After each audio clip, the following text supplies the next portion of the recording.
making a game called BUMBI, a difficult platformer that takes inspiration from Super Meat Boy and Fancy Pants Adventure. The goal is to not die as you reach the end of the level while trying to collect all of the stars as fast as possible. Now, the important parts of making a good platformer are the controls and the level design. So around every 5 levels, I introduce a new twist or mechanic to help vary the gameplay. And so far, it's been working. But there has been one glaring issue brought up that completely defeats the point of my precision platformer and could lead to my game BUMBI when it comes out on Steam.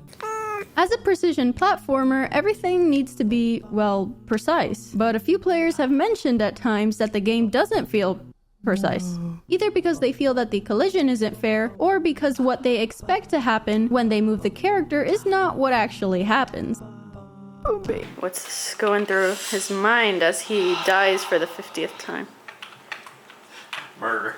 My solution to this is to just get good. But people don't like that answer. So obviously I have to fix this or people will rage quit after the second stupid death. The problem stems with how I'm detecting collision. I basically shoot little arrows all around the player, and depending on the distance, I mark it as a collision. After spending a few looking through my code and trying to figure out the problem, I realized that the unfair deaths were easily fixed by just decreasing the distance of that arrow, so now there's more leeway for the player to skedaddle around. BUMBI. But that didn't fix the biggest issue in my project. If I knew that making a platformer was so difficult, maybe I would have chosen a different game genre. But I'm releasing it in a month, so I can't really go back now.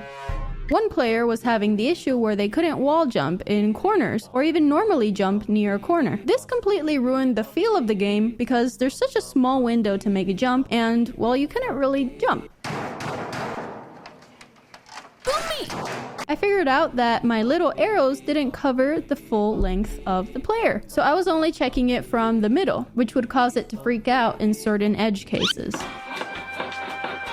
I'm shooting more arrows than Cupid, but you still have to get good. Such a tiny fix completely saved my game, but wait, what's this?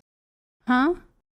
Nani? Okay, so fixing one thing breaks 10 other things. That's great. I'm having so much fun.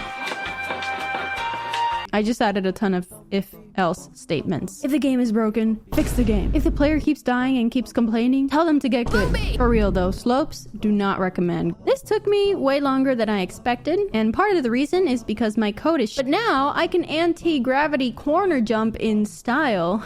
I gotta admit, the controls are really solid now, and I have a lot of fun playing my own game. I rate this game a out of 10. If you want to know how I made it, watch my devlog on how I used Game Maker for the first time.